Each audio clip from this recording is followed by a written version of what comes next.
नमस्कार, Sridevi classes YouTube channel पर एक बार फिर आपका स्वागत है। हमारी प्लेलिस्ट ग्रिड सबस्टेशन और पावर सिस्टम एनालिसिस में आज बस बार अरेंजमेंट्स में 1.5 ब्रेकर अरेंजमेंट क्या है और रिंगमैन अरेंजमेंट में क्या वर्किंग और एडवांटेज हैं, इसे समझते हैं। हम वीडियो शुरू करें उससे पहले ये जानकारी उपयोगी है कि इस वीडियो के डिस्क्रिप्शन लिंक्स में आपको एक पीपीटी के रूप में नोट्स शेयर करने का अवसर है, जिसकी मदद से आप अपनी स्टडीज को बेहतर कर सकते हैं। तो शुरू करते हैं आज की लेसन स्टडी। एक इलेक्ट्रिक ग्रिड सबस्टेशन में बस बार अरेंजमेंट कंडक्टर्स का एक ऐसा समूह है जो अलग अलग फीडर से पावर को कलेक्ट और डिस्ट्रीब्यूट करने का काम करता है। फीडर्स के कंट्रोल और प्रोटेक्शंस के लिए बस बार अरेंजमेंट नीले फ्रेम में आई हुई बस और ग्रीन हाईलाइट में दिखाए गए सर्किट ब्रेकर का एक कॉम्बिनेशन है जो जीएसएस के स्विच यार्ड में इलेक्ट्रिक पावर के कलेक्शन और डिस्ट्रीब्यूशन को मैनेज करता है। ज्यादा पावर की एप्लीकेशंस में और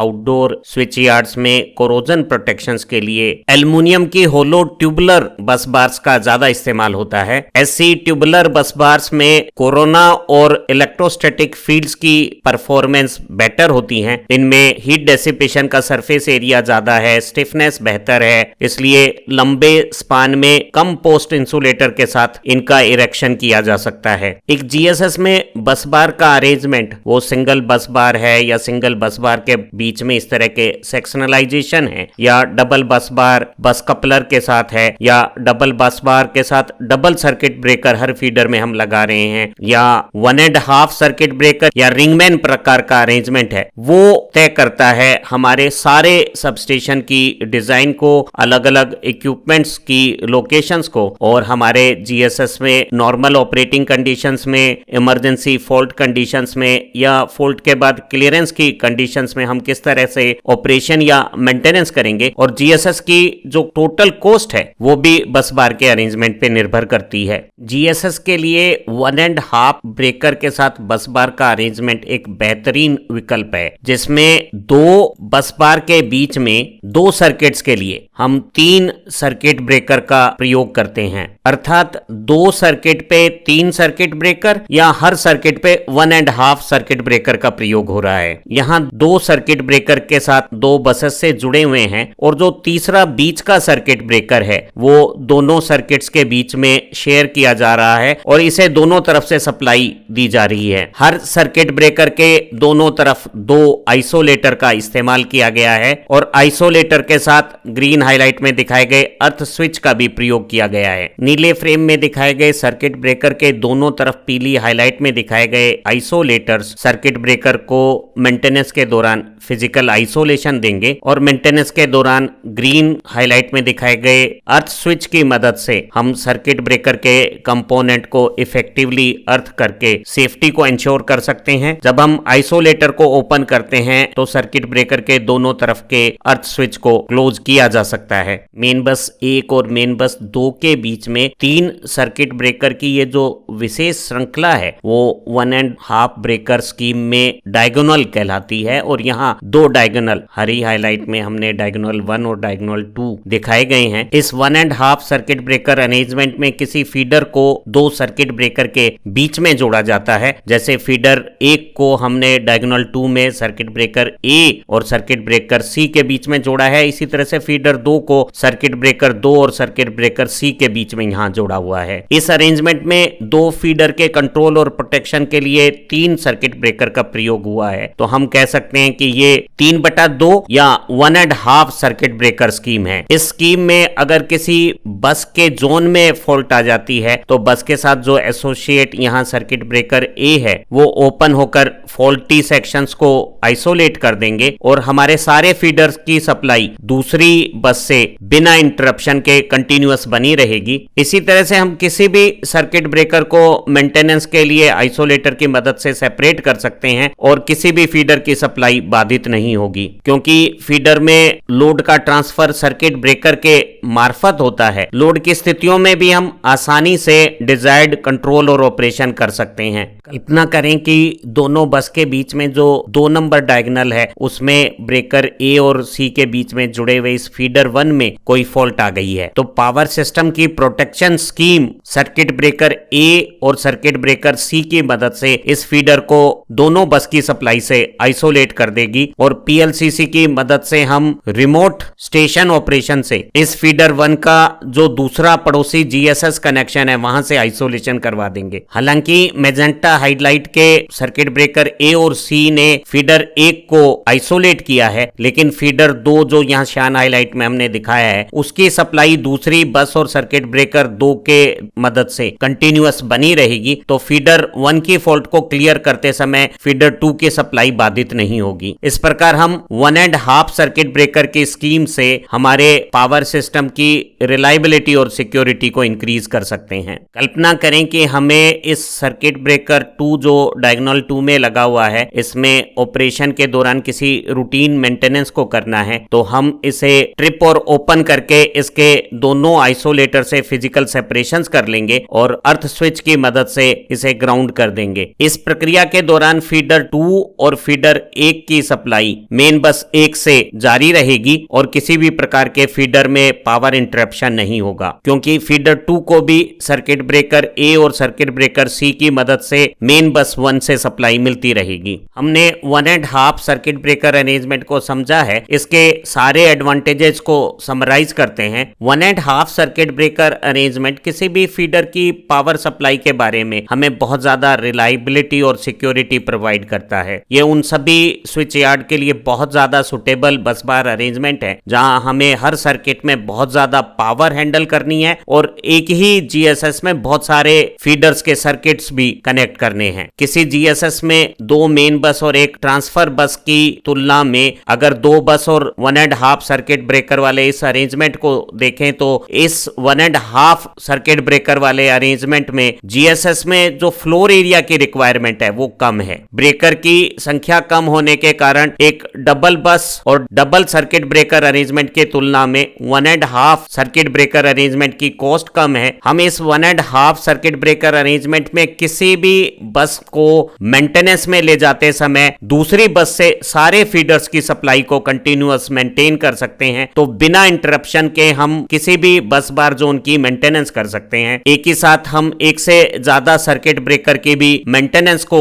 कर सकते हैं और सर्विस की कंटिन्यूटी भी मेंटेन बनी रहेगी। किसी भी फीडर के लोड को एक बस से दूसरे बस में करते समय हमें किसी भी आइसोलेटर के ऑपरेशन की जरूरत नहीं है, क्योंकि नॉर्मल ऑपरेशन के दौरान तीनों सर्किट ब्रेकर क्लोज्ड कंडीशंस में रहते हैं, तो हमें लोड को शिफ्ट करते समय किसी सर्किट ब्रेकर को सिर्फ ट्रिप करके ओपन भर करना होता है। 1.5 सर्किट ब्रेकर अरेंजमेंट्स के और एडवांटेज हैं। किसी बस जोन में फॉल्ट आने पर उससे कनेक्टेड फीडर्स को हम दूसरी बस से सप्लाई दे सकते हैं। बस इन ए सर्किट ब्रेकर्स को दोनों डायगोनल में अगर हम ट्रिप कर देते हैं तो हमारे ये जो फीडर 1 है और ये फीडर है इसे मेन बस 2 से सप्लाई जारी रहेगी। ऐसे जो एडवांटेज हैं, बस जोन में फॉल्ट आने पे भी फीडर की सप्लाई की कंटिन्यूटी वो किसी भी दूसरी जो हमारी डबल बस स्कीम है, चाहे डबल सर्किट ब्रेकर वाली भी हो, उसमें भी ये फ्लेक्सिबिलिटी अवेलेबल नहीं है। हालांकि अगर किसी जीएसएस में डायगोनल का ये जो सेंटर सर्किट ब्रेकर है ये किसी कारण से फेल कंडीशन पे है तो हमें इस तरह की अनइंटरप्टेड चेंज ओवर फैसिलिटी नहीं मिलेगी। इस 1.5 सर्किट ब्रेकर स्कीम में 3 सर्किट ब्रेकर का एक डायगोनल नया लगाकर हम 2 और सर्किट के कनेक्शंस फ्यूचर में एक्सपेंशंस के साथ आसानी से बना सकते हैं। इस प्रकार की 1.5 सर्किट ब्रेकर वाली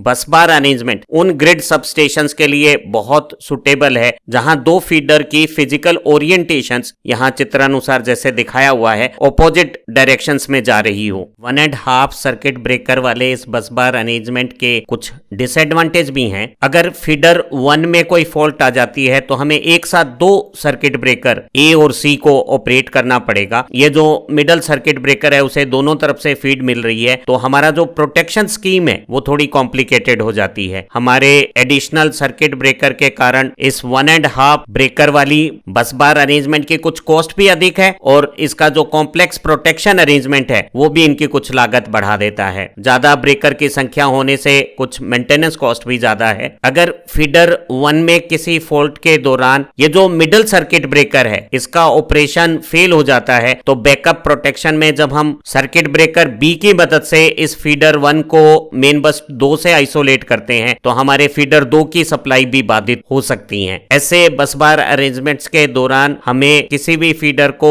किसी भी बस से ऑपरेट और सप्लाई देनी हो सकती है तो हमारी बस बार और सर्किट ब्रेकर की जो रेटिंग्स हैं वो दोनों फीडर के सम टोटल लोड से बनेगी। तो हमें सर्किट ब्रेकर और डायगोनल के जो कंपोनेंट्स हैं उन्हें अधिक करंट रेटिंग का लेना होगा। 1.5 सर्किट ब्रेकर बस बार अरेंजमेंट में हम किसी भी सर्किट ब्रेकर को बाईपास करके उसकी मेंटेनेंस को कर सकते हैं और किसी भी फीडर की सप्लाई इंटरप्ट करने की जरूरत नहीं पड़ेगी। इस 1.5 सर्किट ब्रेकर स्कीम में रिलायबिलिटी और सिक्योरिटी पावर की एक रिंगमैन बस बार अरेंजमेंट जैसी है और जो ऑपरेशनल कंट्रोल और इजीनेस है, फ्लेक्सिबिलिटी है, वो एक सामान्य डबल बस बार जैसे अरेंजमेंट जैसी है। तो हम कह सकते हैं कि डबल बस के साथ 1.5 सर्किट ब्रेकर वाला ये जो अरेंजमेंट है इसमें फ्लेक्सिबिलिटी अच्छी है। एक डबल सर्किट ब्रेकर वाले अरेंजमेंट की तुलना में इसमें रिलायबिलिटी और सिक्योरिटी भी बेहतर है और ये ज्यादा इकोनॉमिकल है। इस तरह के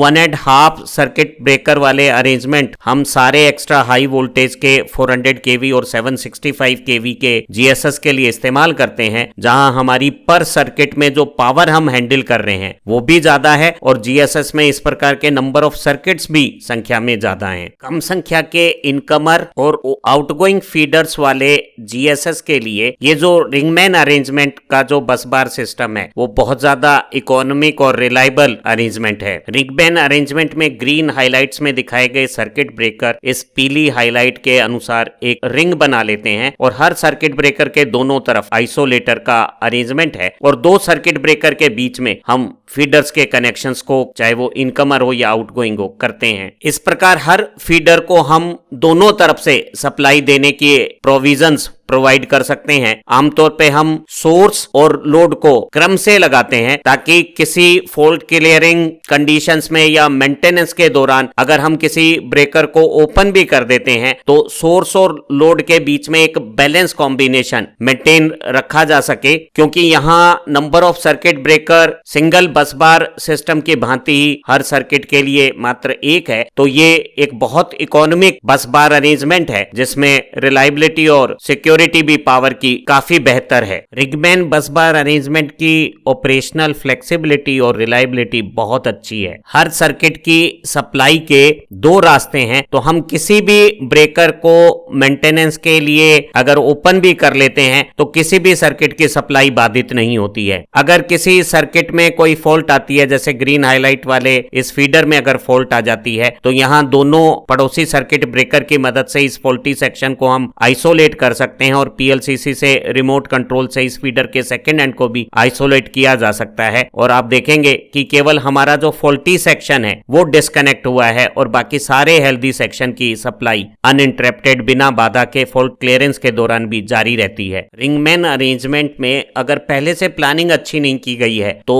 नए सर्किट का रिंग में एडिशन या जीएसएस का ज्यादा सर्किट्स के साथ एक्सपेंशन बहुत ज्यादा मुश्किल हो जाता है। अगर मेंटेनेंस के दौरान रिंगमैन के किसी सर्किट ब्रेकर को ओपन कर दिया गया है तो बचे हुए सेक्शंस में ओवरलोडिंग की संभावनाएं बढ़ सकती हैं। रिंगमैन अरेंजमेंट में अगर एक ब्रेकर मेंटेनेंस में गया हुआ है, इस दौरान अगर किसी और फीडर सेक्शन में कोई फॉल्ट से ब्रेकर का ऑपरेशन होता है तो हमारे कुछ दूसरे फीडर्स भी हेल्दी कंडीशन में होने के बावजूद भी उनकी पावर इंटरप्शन हो सकती है। एक रिंगमैन अरेंजमेंट काफी इकोनॉमिक और रिलायबल होगा अगर हमारे नंबर ऑफ फीडर्स कम हो, आमतौर पे हम एक रिंगमैन अरेंजमेंट को 6 से ज्यादा फीडर वाले सिस्टम्स में इस्तेमाल नहीं कर पाएंगे। और इससे रिंगमैन अरेंजमेंट्स में अगर शुरू में प्लानिंग अच्छी नहीं है तो फ्यूचरिस्टिक एक्सपेंशन भी मुश्किल है। तो हम कह सकते हैं कि अगर कम फीडर का कोई जीएसएस है, ज्यादा पावर हैंडल नहीं करनी है, तो हमें रिंगमैन से इकोनॉमी और रिलायबिलिटी दोनों उपलब्ध हो जाएंगी। और अगर हमें ज्यादा पावर और ज्यादा फीडर्स के साथ रिलायबिलिटी चाहिए और इकोनॉमी चाहिए तो 1.5 सर्किट ब्रेकर ज्यादा बेहतर अरेंजमेंट्स हैं। उम्मीद है आज की इस वीडियो स्टडीज से आपको बस बार का ये 1.5 सर्किट ब्रेकर अरेंजमेंट और रिंगमैन अरेंजमेंट अच्छी तरह से समझ में आ गया है। आप इनकी मेरिट और डीमेरिट को भी समझ पाए होंगे। हमारी इसी प्लेलिस्ट की दूसरी वीडियो की मदद से आप ग्रिड सबस्टेशंस के बारे में अपनी प्रैक्टिकल समझ को अच्छा कर सकते हैं और हमारी पावर सिस्टम प्लेलिस्ट से आप अपनी बेसिक अंडरस्टैंडिंग इंक्रीज करके एकेडमिक परफॉर्मेंस को और कंपटीशंस में कटिंग एडवांटेज को बढ़ा सकते हैं। आप अच्छा पढ़ें, तरक्की करें। Have nice time. Thank you very much once again.